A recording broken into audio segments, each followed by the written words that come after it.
Good morning, students. Before this lecture, I have discussed statutory feature of partnership. Today we will discuss general feature of partnership. तो general feature में वो feature आएंगे बेटे जो registered और non registered सभी firms में लागू होते हैं। तो फर्स्ट जो जनरल फीचर है दैट इज़ अनलिमिटेड लायबिलिटी।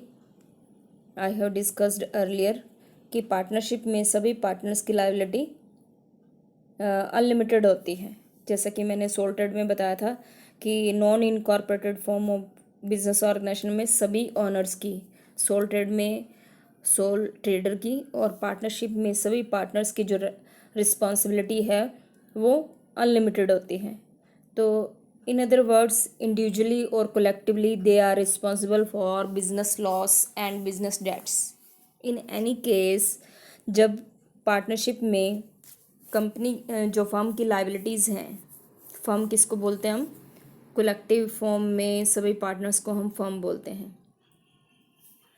तो if the firm is close down of firm is known as dissolution of partnership. तो in that case if the liabilities are exceeding the total assets of firm, then जो liabilities रह जाएंगी उनकी payment सभी partner अपनी personal assets से उसको पूरा करेंगे।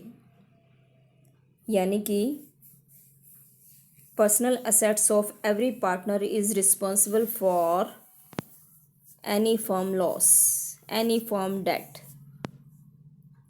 तो that is why every partner is bearing unlimited liability. ठीक है। Second is no separate individuality. वही है इसमें जो आपके सोल ट्रेड वाला फीचर है, इसमें नो सेपरेट एग्जिस्टेंस, कि पार्टनर और फर्म अलग अलग नहीं होते हैं। अलग अलग क्यों नहीं होते? क्योंकि अनलिमिटेड लाइबिलिटी होती है कि फर्म की जो बिजनेस फर्म में जो असेट्स और लाइबिलिटीज़ हैं वो पार्टनर की हैं और पार्टनर की जो असेट्स लाइबिलिटी हैं वो फर्म की हैं। ठीक है। इसमें लाइन लिखी हुई है बेटे, all the contracts connected with the firm are also applicable to the partners individually as well as collectively। यानी कि फर्म ने जो भी मतलब अनुबंध कर रखे हैं उनको सभी पार्टनर्स को या फर्म को मिल के पूरा करना ही होगा। अगर वो मिलकर पूरा नहीं कर पाते हैं तो सभी पार्टनर्स को इंडिविजुअली भी उनको पूरा करने के लिए वो लायबल हैं। ठीक है बेटे। Next feature is utmost good faith। Third feature general feature, utmost good faith। Absolutely faith is necessary among the partner। It is the base, it is the foundation of any partnership firm। कि साझेदारी है वो आपसी विश्वास पर निर्भर करती है। सभी पार्टनर्स का आपस में मतलब भाईचारा है। If they are having good relation only then partnership exists, or if there are bitter relations and there is no faith among the partner then partnership dissolved।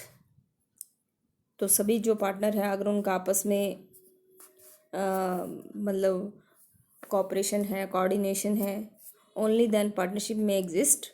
and if there are any frictions, any disputes among the partner, तो they have to, then there is dissolution of partnership। और utmost good faith का मतलब ये भी है बेटा इसमें कि बिजनेस से रिलेटेड कोई भी सीक्रेट है वो पार्टनर एक दूसरे से नहीं छिपाएंगे।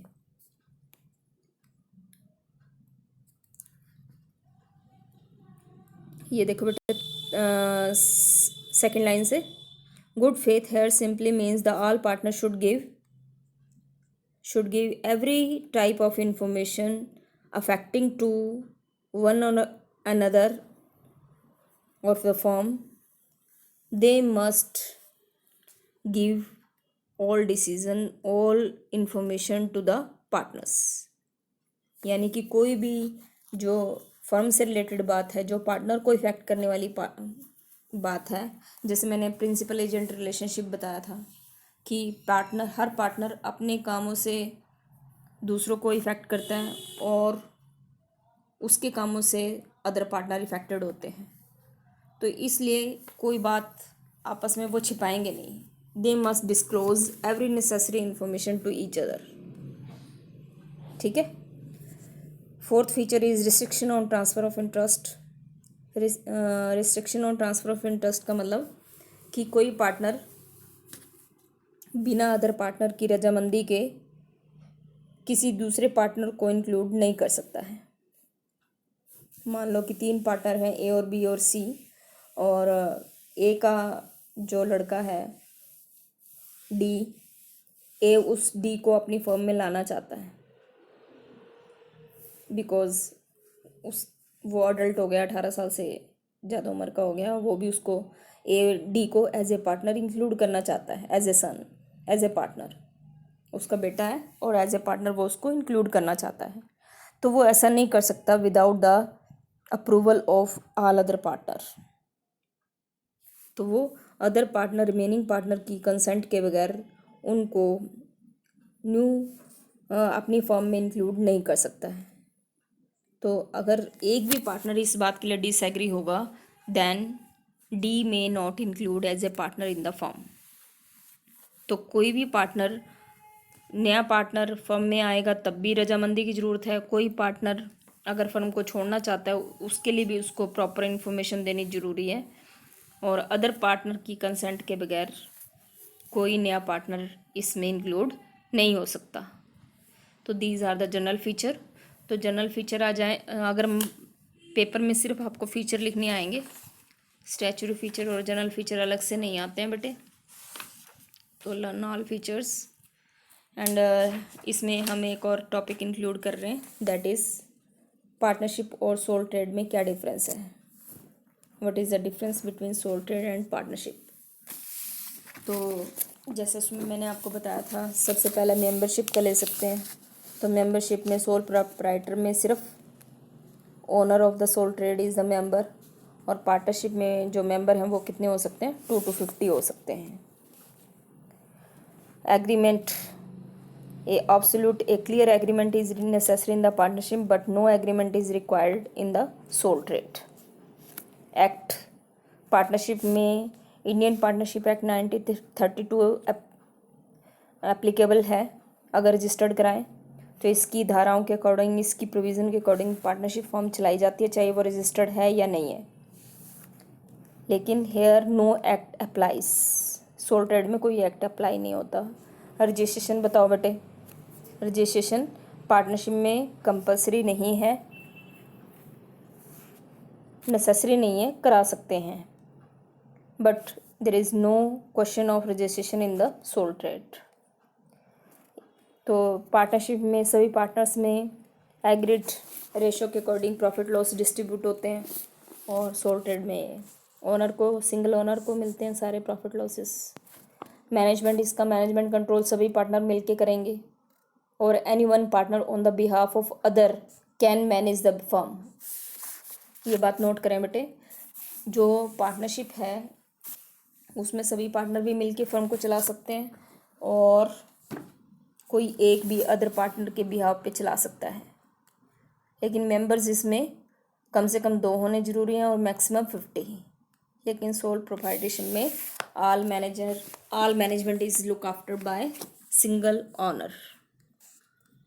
कैपिटल नो डाउट पार्टनर ज़्यादा किस में है, ऑनर किस में ज़्यादा है। पार्टनरशिप में तो amount of capital is more than the sole trade. In the sole trade में कैपिटल कम होती है और पार्टनरशिप में कंपैरेटिवली ज़्यादा होती है, लेकिन कंपनी ऑर्गेनाइजेशन से कम होती है। Point to be noted, sole trade से कैपिटल ज़्यादा होती है लेकिन कंपनी से कम होती है। लेकिन सोल ट्रेड में there is a lack of capital, हमेशा पूंजी की कमी रहती है। ट्रांसफ़र ऑफ इंटरेस्ट इसमें पॉसिबल नहीं है अदर पार्टनर की अप्रूवल के बगैर। We can not transfer the interest, but sole trade need not to consult anybody and he may transfer his interest to any of the owner, he may transfer all his business to his wife, his son, or anybody else. There is no need of approval of other member. So these are the differences between sole trade and partnership. So today I have completed meaning and features of the partnership and difference between partnership and sole trade. तो अगर आपने ध्यान से पढ़ा है तो सब आपको सिर्फ बेटे इसके पॉइंट याद करने हैं. तो अगर आपको ये पॉइंट याद हो गए तो you can easily right the differences. तो इसको कॉपी में आप राइट करना. एंड डे आफ्टर टुमारो कल हम इसके बाद हम मेरिट और डीमेरिट को करने के बाद टाइप ऑफ पार्टनरशिप करेंगे. And tomorrow we will discuss the feature merit and demerit and type of partnership. And उसके बाद हम करेंगे टाइप ऑफ पार्टनर. जो आज मैंने आपको टॉपिक कराया है it is on the page number 69. Page number 69 पे है बेटे ये. Have a nice day.